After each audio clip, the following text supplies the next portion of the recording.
parler avec notre invité. Bonjour et bienvenue à vous, Marc Nignot, journaliste, formateur, vous êtes auteur du livre Police au secours. Tout d'abord, Marc, est-ce que vous pourriez nous résumer en tous les cas les tâches, j'allais dire, en tous les cas les principales fonctions de cette compagnie de sécurisation et d'intervention de Seine-Saint-Denis?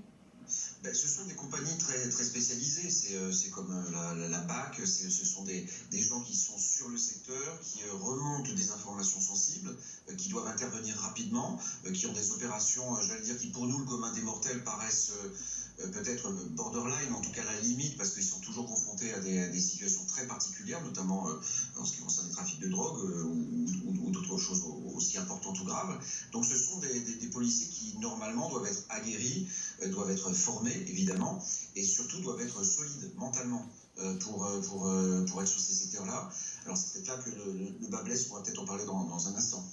Mais quand vous dites, évidemment, vous définissez ces tâches, il peut aussi s'agir de tâches assez ordinaires. Finalement, ils patrouillent, et surtout le département 93, ils interviennent sur du flagrant délit. Ils peuvent même être appelés, je suppose, en renfort pour du maintien de l'ordre. On parle de ces tâches-là. Oui, mais voilà, c'est-à-dire que quand je dis sensible, c'est-à-dire que ce sont des gens qui ont une importance capitale, c'est-à-dire qu'ils sont là justement pour être en apport, pour être en soutien, mais ils sont auprès de la population. Et là, on parle du 93 en particulier, où effectivement, ce sont des gens qui ont besoin d'être sur le terrain, qui ont besoin de connaître la population. Donc, il y a peut-être, entre guillemets, des tentations. Là, j'ai eu pas mal de policiers en ligne qui me disaient, attention, on parle du 93. Donc, on sait bien en interne, attention, je cite, on sait bien en interne que, en fonction des départements, des communes, des territoires sur lesquels les policiers doivent faire leur travail, on doit s'adapter.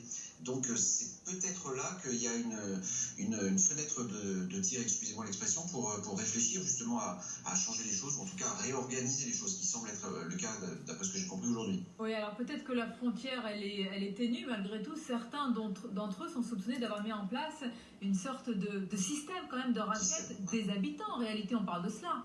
Oui.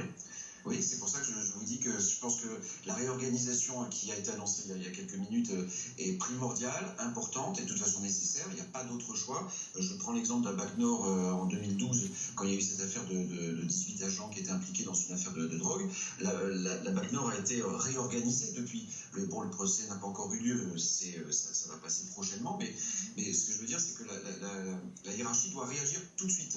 Et effectivement, moi je suis interpellé ce matin par les messages de policiers qui me disent mais vous savez, c'est pas attention, c'est un secteur particulier. On parle du 93, on parle de Marseille, on parle de Paris, certains quartiers de Grenoble, on parle de certaines autres villes aussi où il y a des trafics particuliers. Donc attention à mettre des gens aguerris, à ne pas mettre forcément que des jeunes qui sortent d'école, si c'est le cas. Marc Nignot, par rapport à ce que vous nous dites là et aux remontées d'informations, en tous les cas aux échanges que vous avez avec certains policiers, c'est-à-dire ils disent attention aussi à cette réorganisation qui pourrait déconnecter aussi ces compagnies, ces policiers de leur véritable mission sur le terrain?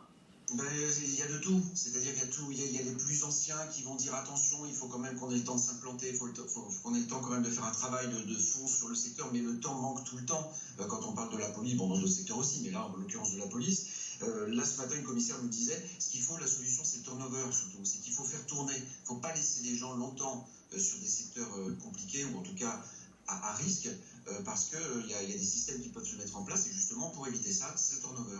Alors, oui, Marc Nignot, c'est la hiérarchie qui a prévenu la police des polices de possibles dysfonctionnements et c'est comme ça d'ailleurs que le tout s'est accéléré, l'enquête, mais enfin quand même, on parle là quand on cite, quand on qualifie en tous les cas cela, violence, vol, falsification de PV, trafic de stupéfiants, l'année dernière une plainte, alors il s'agit d'une plainte, soyons prudents, pour torture et actes de barbarie, on se dit quand même si c'est tout un système. Là, ils sont présumés innocents, mais si c'est tout un système, comment la hiérarchie n'a pas tiré la sonnette d'alarme bien avant, bien plus tôt? C'est toute la question. Je pense que là, en interne, il faut vraiment qu'il y ait des vraies réflexions, il faut que ça remonte, il faut que l'opinion publique soit rassurée, parce qu'il y a sûrement des contrôles en interne qui sont remontés et qui ont peut-être été stoppés un moment. Donc c'est là aussi, on parle je ne sais pas, Claude Allais parlait de l'éducation nationale en parlant de mammouth, on pourrait l'appliquer aussi à la police, à l'hôpital, à plein d'autres organismes où effectivement, il faut peut-être débroussailler un petit peu tout ça, enlever toutes ces strates de hiérarchie, de chefs, de sous-chefs. Ils n'en peuvent plus, ils ne savent même plus qui est leur chef au final, parce que finalement, ça devient compliqué pour eux. Donc effectivement, il faut peut-être mettre un coup de balai dans tout ça, revoir qui fait quoi, et puis surtout demander des comptes à tout le monde régulièrement, ce qui semble être fait aujourd'hui, mais en tout cas, on voit bien que ça ne marche pas tout le temps. Et vous-même, pour conclure, Marc Mignot, vous travaillez, vous connaissez ce milieu depuis un certain temps, évidemment, et puis vous avez vos propres informations. Est-ce que vous avez été surpris ou est-ce que, compte tenu de ce que vous venez de me décrire, à la fois leur mission, le contexte, pas tellement? Écoutez, je ne sais pas, là, je vous parle humainement, j'allais dire, sorti de toute prisme extérieur. J'entends beaucoup de policiers me disent, vous savez, on est des hommes comme tout le monde, attention, il faut qu'on soit formé, il faut qu'on soit psychologiquement armé. Et là, j'entends pas mal qui me disent, attention, en fonction du secteur où on passe, il y a des méthodes qui peuvent être mises en place. Il ne faut pas les laisser mettre en place. Donc il faut nous aider à ce qu'on ne puisse même pas y penser. Et pour ne pas y penser, il faut qu'en haut, ils pensent avant eux. Oui, bien sûr, et on voit l'ampleur du défi de la réorganisation à venir. Merci beaucoup, Marc Mignot, pour toutes ces informations, auteur notamment de Police au secours. On va rester dans le domaine, non pas de la police, mais de la justice. Et c'est Jean-Luc Mélenchon